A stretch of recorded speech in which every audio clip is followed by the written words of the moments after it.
What's up, everybody? We finally got the Axial Gilamon. This thing is nice. It's stock right now. Just got it today. So let's go see what it can do. All right, guys. Here's one of the first obstacles I could get this thing through. I do not think these things are great out of the box. You're gonna have to sink quite a bit of money into it. That ASD in the axle, I don't find much use for. I'd rather have the front and rear dig in the transmission. So that's what I'm gonna be shooting for in upgrades. But just to get this thing up obstacles, it is a battle with it being stock. That ASD doesn't like to engage, and with the transmission one you could do the heavier springs, and that's definitely gonna help the case. See, it's not unlocking. There we go, we got it to unlock, and it should pull right through that. Nice. Ooh, we bound up that rear end. Nice. Finally found an obstacle the stock Gilamon can do out here at Mini Moab. Awesome. Here we are at the next one. Let's see if we can use that ASD and pivot into place. There we go. Nice. It is nice when it works. So let's see. This is a hard line for the 1/10 scales, but I believe that this Gilamon is going to pull through this no problem. It is going to be a lot tougher without rear steer, but I think it's doable. Oop. Maybe that helped us. Got that rear end kind of more where I wanted it.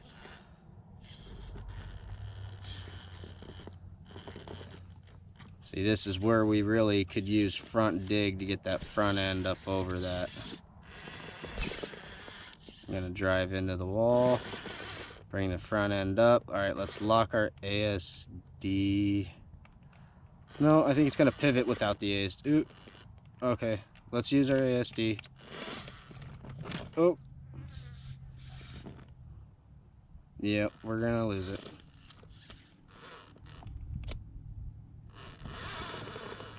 Bring it back around, maybe. We saved it. That's a good save. But we want to get up it. I believe that after four-wheel steer, then we would have no problem doing a lot of these lines, but without four-wheel steer, we're going to struggle through a lot of these lines.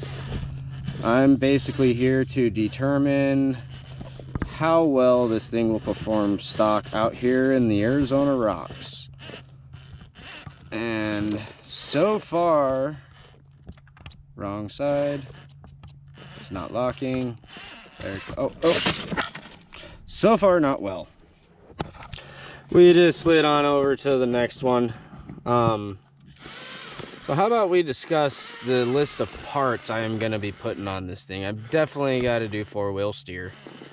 I'm not going to be doing ASD in the axles.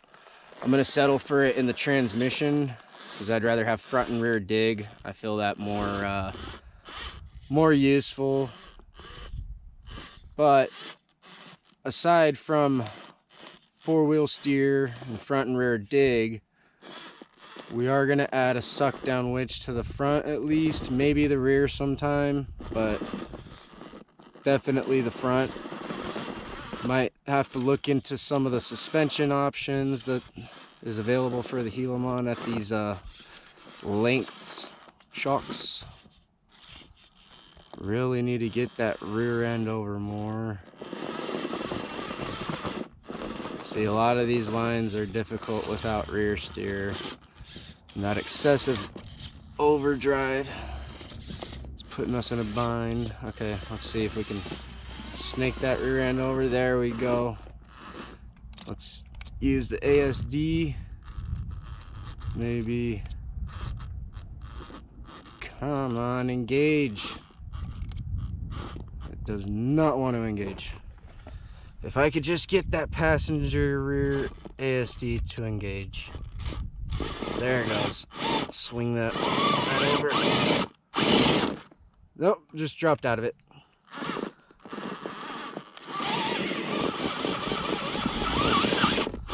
Yeah, these tires are going to be the first thing I upgrade. So, and the ASD is not unlocking. There we go. Whew. Yeah, my Capra walks through this like nothing. Axial, you're gonna need harder lines. What's the deal with that? I'm gonna need harder lines after I sink about what, another 300 at least into the truck.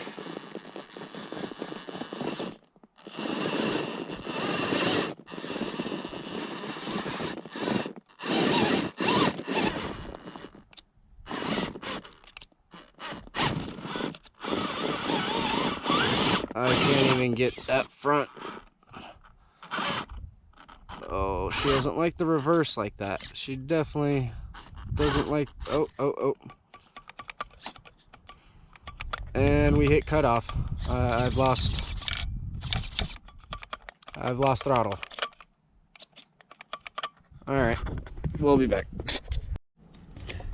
All right, guys, I am not having a good first experience with the Gilamon.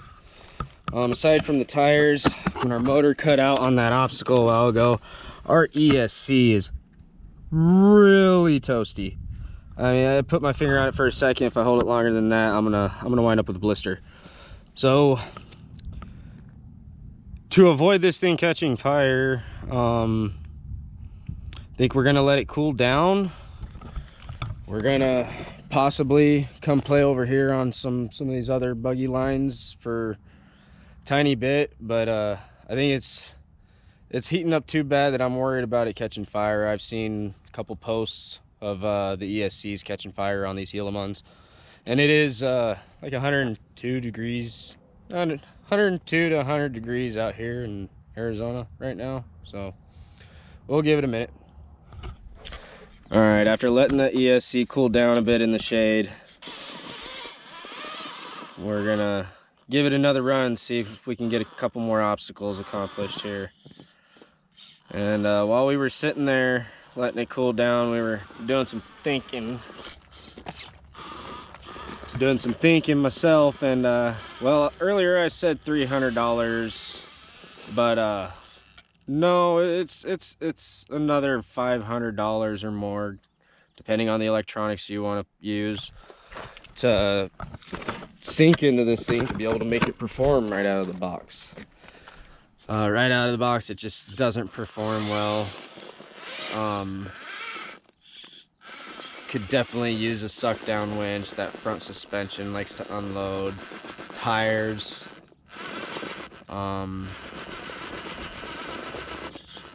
It's got some cool features, but it's just not capable out here on the rocks right now.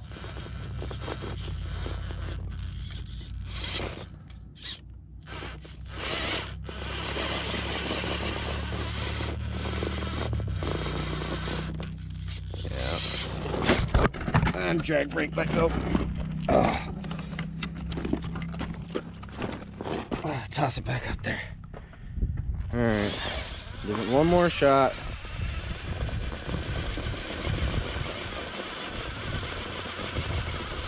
Definitely can't handle the steep stuff right now. No grip on these tires. Well, that darn ESC overheated again. Motor's not overheating. Motor's fine to touch. ESC is just overheating like crazy. I'm pretty sure that's the same ESC they use in the 110 scales. Thinking it's a little too not enough for this 1/8 rig. So I'm gonna let it cool down a tiny bit more and possibly go on 1 or 2 more obstacles, but as of right now, the stock Axial Gilamon has been defeated by the Arizona desert. So we will have to sink some money into her and make her perform.